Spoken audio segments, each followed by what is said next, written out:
পরিচ্ছন্ন পরিষ্কার। শোনো ভাই বোন আমার, সাবান দিয়ে হাত ধুতে হবে বারে বার গো, সাবান দিয়ে হাত ধুতে হবে বারে বার। প্রিয় শ্রোতা, আপনারা শুনছেন রেডিও মহানন্দা ৯৮.৮ FM। এখন শুনবেন Bangladesh rural wash for HCD প্রকল্পের কার্যক্রম কমিউনিটি রেডিও এর মাধ্যমে প্রচারণামূলক অনুষ্ঠান আপনার স্বাস্থ্য বলছি। হাত ধোয়া বা হ্যান্ড ওয়াশিং, যা হ্যান্ড হাইজিন নামেও পরিচিত, এটি হলো কোনো ব্যক্তির হাতকে সাবান বা হ্যান্ড ওয়াশ এবং পানি দিয়ে ভাইরাস, ব্যাকটেরিয়া, অণুজীব, ময়লা, গ্রিস বা অন্যান্য ক্ষতিকারক এবং অবাঞ্ছিত পদার্থ যা হাতের সাথে আটকে থাকে তা মুক্ত করা হয়। শ্রোতা বন্ধু, আজ শুনবেন অনুষ্ঠানটির ৮ম পর্ব। আমরা আজকে শুনব হাত ধোয়ার ব্যবস্থাপনা এ বিষয় নিয়ে একটি প্রতিবেদন, বিশেষজ্ঞের পরামর্শ, নাটিকা ও সতর্কতামূলক কিছু কথা। আপনাদের সাথে পুরো অনুষ্ঠান জুড়ে থাকবো আমি স্বপ্নীল ও আমি মেঘলা। বিশ্ব স্বাস্থ্য সংস্থা কিছু কাজের আগে এবং পরে কমপক্ষে ২০ সেকেন্ডের জন্য হাত ধোয়ার পরামর্শ দেয়। এর মধ্যে রয়েছে দিনের গুরুত্বপূর্ণ সময়, যেমন টয়লেট ব্যবহার করার পরে, শিশুর তলদেশ পরিষ্কার করার পরে, নিজে বা শিশুকে খাওয়ানোর আগে, খাওয়ার পরে এবং খাবার তৈরি করার আগে বা পরে, কাঁচা মাছ মাংস ধোয়া বা হাঁস মুরগি প্রতিপালনের পর ধুয়ে নিতে হবে ইত্যাদি। বন্ধুরা, প্রথমেই থাকছে হাত ধোয়া বিষয়ক একটি প্রতিবেদন। শরীরের ১ মিলিমিটার লোমকূপের গোড়ায় প্রায় ৫০,০০০ জীবাণু থাকতে পারে।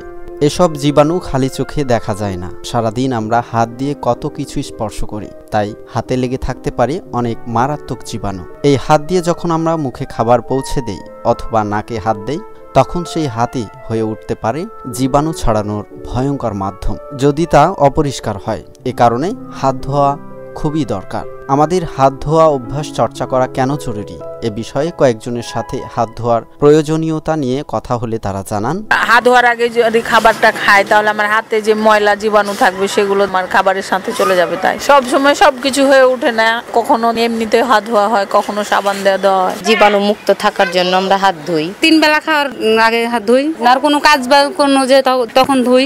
খেয়াল করে দিতে হয় যে হাত ধুলে না খেয়াল লাগে। ছেলে মেয়ের পর রাখি, স্বামী যখন আসে স্বামীর হাতে হাত ধোয়ার লেগে খেয়াল রাখি। এই হাতটা সম্পূর্ণ মুখে ব্যবহার হয়, আর হাতে যদি কোনো জীবাণু থাকে তাহলে মুখে যাবে, পেটে যাবে, আর পেটে গেলে ক্ষতি হবে। ওই জন্য হাতটা আমার ধোয়ায়। বাসায় হচ্ছে যখন টয়লেট থেকে বাড়ি আসি তখন হাত দিই, বাচ্চাকে খেতে দেওয়ার সময় হাত ধুই, নিজে খাওয়ার সময় হাত ধুই, বাইরে থেকে এসে সাবান দিয়ে হাত ধুই। আপনাকে ও আপনার পরিবারকে অসুস্থ হওয়া থেকে রক্ষা করার সবচেয়ে উত্তম পদ্ধতিগুলোর অন্যতম হলো হাত ধোয়া। সুস্থ থাকার জন্য আপনার কখন ও কিভাবে হাত ধোয়া উচিত তা জানুন। হাত না ধোয়ার ফলে জীবাণু ছড়িয়ে পড়তে পারে তখন যখন আপনি আপনার চোখ, নাক ও মুখ হাত না ধুয়ে স্পর্শ করেন, না ধুয়ে হাত দিয়ে খাবার ও পানীয় তৈরি করেন বা খান, পান করেন, একটি দূষিত তল বা জিনিস স্পর্শ করেন, আপনার নাক ঝাড়েন, হাতে কাশেন বা হাঁচেন এবং তারপর অন্য ব্যক্তির হাত বা সাধারণ জিনিসপত্র স্পর্শ করেন।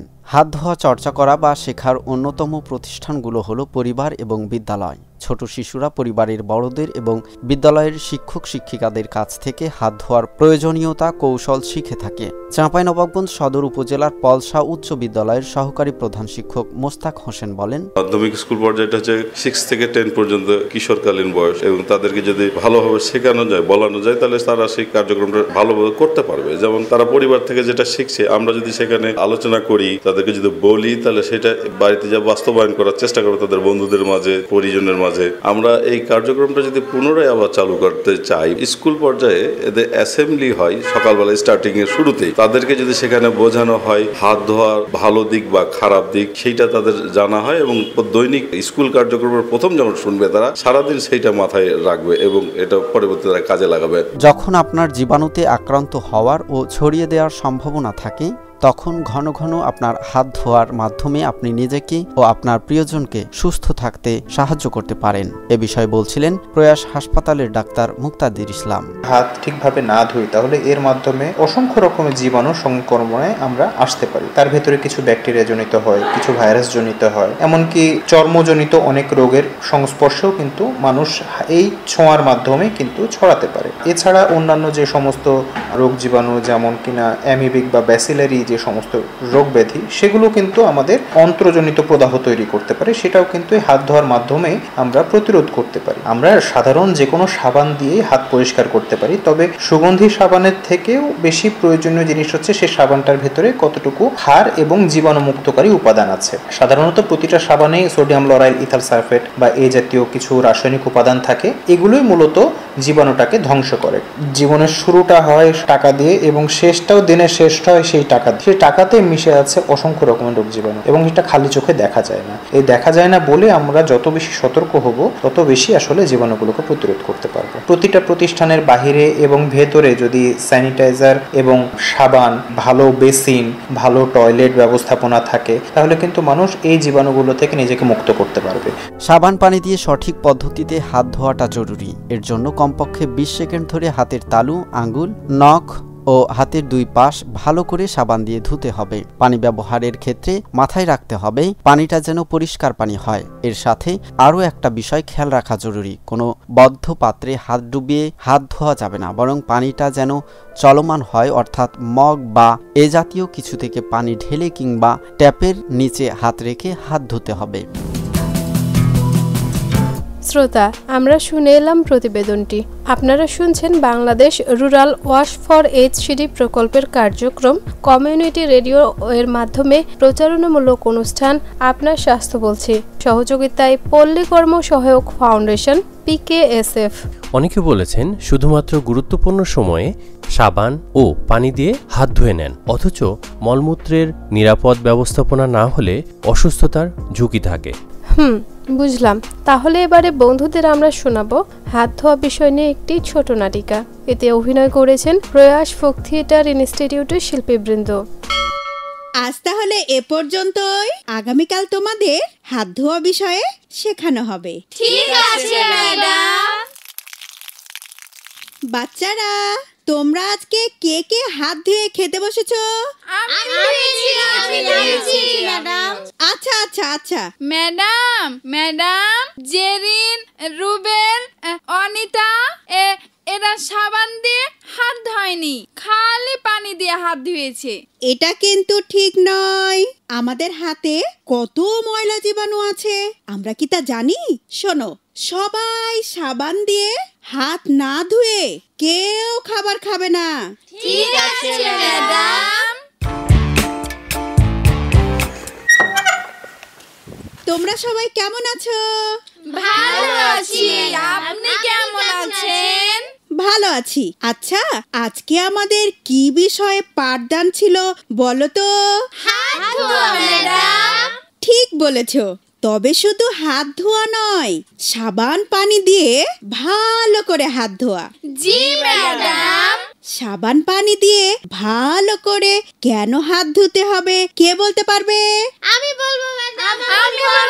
আমি বলবো ম্যাডাম। আচ্ছা আচ্ছা ঠিক আছে, তোমরা সবাই সাকিবের কথা শোনো। হাতে ময়লা নোংরা জীবাণু থাকে, এজন্য সাবান পানি দিয়ে হাত ধুতে হবে। ভালো হয়েছে। আর একজনকে আরো সুন্দর করে বলতে পারবে? আমি বলবো ম্যাডাম। আচ্ছা আচ্ছা আচ্ছা, টুম্পা বলো। অনেক ধরনের রোগের জীবাণু আমাদের হাতে থাকে, এজন্য হাত ধুয়ে না খেলে অসুখ বিসুখ হবে। তাই সবাইকে সাবান পানি দিয়ে হাত ধুতে হবে। বাহ, সুন্দর তো। ওদের দুজনের জন্য একটা হাততালি হয়ে যাক। ম্যাডাম ওই কিছুদিন আগে জেরিনের তো ডায়রিয়া হয়েছিল। তাই নাকি? শোনো সবাই, সাবান পানি দিয়ে হাত ধোয়ার কিছু নিয়ম আছে এবং সময়ও আছে। আমরা যদি এই নিয়মগুলো না মানি তাহলে জেরিনের মতো আমাদেরও জ্বর, আমাশয়, ডায়রিয়া সহ অনেক ধরনের অসুখ হতে পারে। ম্যাডাম হাত ধোয়ার নিয়ম কি আর কোন টাইমে ধোবো? মনে রাখতে হবে, সাবান দিয়ে ভালোভাবে হাত ধোয়া খুবই দরকার। আর সারাদিনের মধ্যে 6টা গুরুত্বপূর্ণ কাজের সময় অবশ্যই হাত ধুতে হবে। যেমন ধরো, নিজে পায়খানা থেকে আসার পর, শিশুকে শৌচ কাজ করানোর পর, তারপর গৃহস্থালির বর্জ্য আবর্জনা পরিষ্কার করার পর, খাবার পরিবেশনের আগে, নিজে খাওয়ার আগে এবং শিশুকে খাওয়ানোর আগে। কি সবার মনে থাকবে তো? জি ম্যাডাম। আচ্ছা তোমরা একটা একটা করে বলো তো শুনি। খাবার পরিবেশনের আগে, নিজে খাবার আগে, থামো। টুম্পা তুমি বলো। ম্যাডাম, নিজে পায়খানা থেকে আসার পর। বাহ, সুন্দর হয়েছে। আচ্ছা এবার পিঙ্কি বলো তো। না ম্যাডাম, খাবার পরিবেশনের আগে। বাহ, তোমারটাও সুন্দর হয়েছে তো। তাহলে তো তোমরা সবাই এটা বুঝেছো। হ্যাঁ ম্যাডাম। দেখো, আমরা সারাদিন স্কুলে এসে বিভিন্ন ধরনের আসবাবপত্র হাত দিয়ে ধরি, একে অন্যের সাথে হাত মেলাই, খেলাধুলা করি, নানা ধরনের বই পড়ি, আবার বিভিন্ন ধরনের খাবারও খাই। এতে করে হাতের মধ্যে লুকিয়ে থাকা বিভিন্ন ধরনের রোগ জীবাণু আমাদের পেটে চলে যায়। ম্যাডাম, আমার হাতে তো জীবাণুই দেখতে পাচ্ছি না। বিভিন্ন রোগের জীবাণু খালি চোখে দেখা যায় না। শুধু পানি দিয়ে হাত ধুলে রোগের জীবাণু কখনোই যায় না, আর তা আবার পরে খাবার সময় পেটে চলে যায়, নানা রকম রোগ দেখা দেয়। বুঝতে পেরেছো? জি ম্যাডাম। তাহলে আমাদের কি করতে হবে?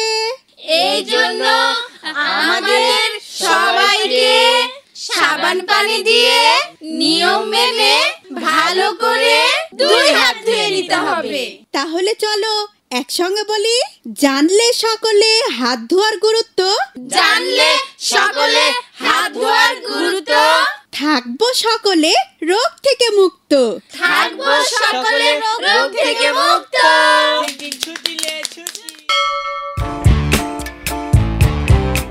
এতক্ষণ শুনলেন হাত ধোয়া ব্যবস্থাপনা নিয়ে একটি ছোট্ট নাটিকা। এতে অভিনয় করেছেন প্রয়াস ফোক থিয়েটার ইনস্টিটিউটের শিল্পীবৃন্দ। বিশ্ব স্বাস্থ্য বিষয়ক প্রতিষ্ঠানগুলো বলছে স্যানিটাইজার হাতকে সব ধরনের জীবাণু থেকে মুক্ত করে না। হাতে দৃশ্যমান ময়লা বা তেল চর্বি থাকলে স্যানিটাইজার তেমন কার্যকর নাও হতে পারে। এছাড়া স্যানিটাইজার হাত থেকে কীটনাশক ও ভারী ধাতুর মতো ক্ষতিকর রাসায়নিক দূর করতে পারে না। মনে রাখবেন, হাইজিন বা স্বাস্থ্যবিধি পালনের পূর্বশর্ত হচ্ছে পরিষ্কার পরিচ্ছন্ন থাকা। দৈনন্দিন জীবনে সাবান দিয়ে হাত ধোয়ার মাধ্যমে পরিষ্কার পরিচ্ছন্ন থাকার চর্চা করে থাকি। বন্ধুরা, এতক্ষণ শুনলেন Bangladesh rural wash for HCD প্রকল্পের কার্যক্রম কমিউনিটি রেডিওর মাধ্যমে প্রচারণামূলক অনুষ্ঠান আপনার স্বাস্থ্য বলছি। বন্ধুরা, আমরা অনুষ্ঠানের শেষ পর্যায়ে চলে এসেছি। জানিয়ে দেব, এই অনুষ্ঠানটির প্রযোজনা ও কারিগরি সম্পাদনায় ছিলেন সোনিয়া শীল, নাটক রচনায় শরীফুল ইসলাম, সার্বিক তত্ত্বাবধানে ছিলেন আলিয়া ফেরদৌস। পরিচ্ছন্ন পরিষ্কার শোনো ভাই বোন আমার, সাবান দিয়ে হাত ধুতে হবে বারে বার গো, সাবান দিয়ে হাত ধুতে হবে বারে বার।